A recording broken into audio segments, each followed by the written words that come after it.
Where are you taking us? Mexico. What's in Mexico? Mexicans. What's up, guys? It's Benny. Game Respect Game. We're certainly in the media industry, and we respect Joe Rogan because he is the best at this industry.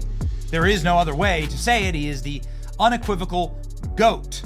He reaches tens of millions of people with every single episode of his show, and that means he is the biggest media show in the world. This is something that is really impressive given the fact that it's just kind of like a solo podcast, and he's the man who truly ushered in this new era of independent media. Joe Rogan, the OG, is someone who, of course, a lot of people listen to. That means he's powerful. And so when he's backing up President Trump, like when he endorsed President Trump in the eve of the election, when he hosted President Trump for a podcast that did hundreds of millions of downloads, I think it's fair to say that Joe Rogan's probably in like the 50 million download range per episode, right? If you include all of his platforms. But the Donald Trump interview just skyrocketed, right? Anyway, now Joe Rogan is ready to let her rip again, supporting President Trump's agenda. Looks like we are going to have the Joe Rogan presidency soon here. Here we go, ladies and gentlemen. Joe Rogan floats bombshell idea as Trump plots to make Canada the 51st state.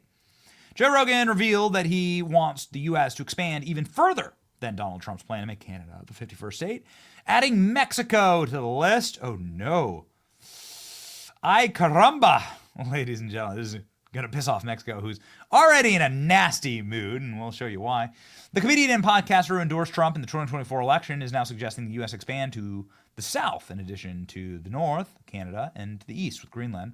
He posted a photo on Trump's Truth Social, declaring his desire to bring Canada under the United States purview with a simple message: "I say we let Mexico in too," he wrote on Instagram. The message Trump wrote on Monday claimed that many people in Canada love the idea of being the 51st state. However, his plan to use economic force to force Canada to become the 51st U.S. state was met with hostility from the country's leader. Oh, well, the country doesn't actually have a leader. Justin Trudeau resigned, dumbasses. Workers and communities in both countries benefit from each other's being trading partners. Trudeau clapped back at Donald Trump, but Trudeau was nuked by Elon Musk. We'll get there in just a second. Here's what Joe Rogan posted. Here's Joe Rogan's Instagram. He has almost 20 million subs on Instagram here. Many people in Canada love being the 51st state. United States can no longer suffer being in massive trade deficits and subsidies in Canada. Need to stay afloat. Justin Trudeau knows this and resigned. If Canada merged with the United States, there'd be no tariffs, taxes, or the taxes would go down, and it would be totally secure. Joe Rogan said, hey, let's let Mexico in too.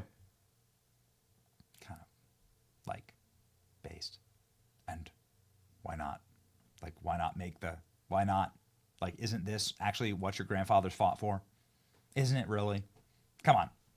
This is called Macedonia, the Great American Empire. This can be called South Texas, what used to be known as Mexico. Who needs that? That's an old Spanish term anyway. We change those all the time. We bought Florida from the Spanish, right? The Greater American Empire, the Northern Colonies. It's going to be Canada, right? And then you can have Greenland Protectorate and Trump Tower, right? Yeah, this is making all the news. Joe Rogan says Mexico should become the U.S. state with Canada. Why not? Come on. Mexico doesn't know how to run a country, obviously. And Donald Trump has recently declared that not only is he interested in this level of expansionism, but also that he's interested in renaming this little body of water, which is actually one of the most important bodies of water in the world, as the Gulf of America, not the Gulf of Mexico. That is apparently absolutely going to happen. What's not going to happen is Justin Trudeau having any more political power ever again in his entire sad, miserable little life. Justin Trudeau, there's a snowball's chance in hell that Canada will become part of the United States. Elon Musk, girl, you're not the governor of Canada anymore, so it doesn't matter what you say. Legend level trolling by Elon Musk, and the nation of Mexico feels very trolled. Mexican president is now lashing out, saying that she's going to start referring to California and Texas as Mexican America. Okay, That's a bold strategy. Let's see how that plays. Let's see how that plays out for you. Donald Trump is totally posting here on Truth Social. Oh, Canada. He posts with a photo of the American country, American flag over both countries. United States. Donald Trump posting on social media. Come on, baby. Why does Donald Trump want Canada and Greenland? There's actually a method to the madness. It's not just to put up beautiful hotels like this in Greenland. It's the Monroe Doctrine. That's a remix on Monroe Doctrine, which was President Monroe, who was literally, his doctrine was buy literally everything in sight. Okay, they're old, decaying, dying European colonial powers that control important land masses in this hemisphere, and we are going to be the dominant power in this hemisphere. They can have Europe. We're going to be the dominant power in this hemisphere. The reason why, according to Trump insiders, is pretty obvious. The two main reasons to annex Greenland and Canada is large deposits of rare earth elements needed for critical defense and electronics manufacturing. And also, Greenland has a legitimately large claim to the Arctic, which would provide the U.S. with a stronger position of competition there, heats up for navigation and resources. This is what the Arctic Circle looks like. As you can see here, Russia controls an enormous part of it by right. Okay, fine. It looks like Sweden controls like a teeny little spot on it, but who cares? And Greenland controls a huge landmass along with Canada. And then here's America right here, little tip of the iceberg, quite literally.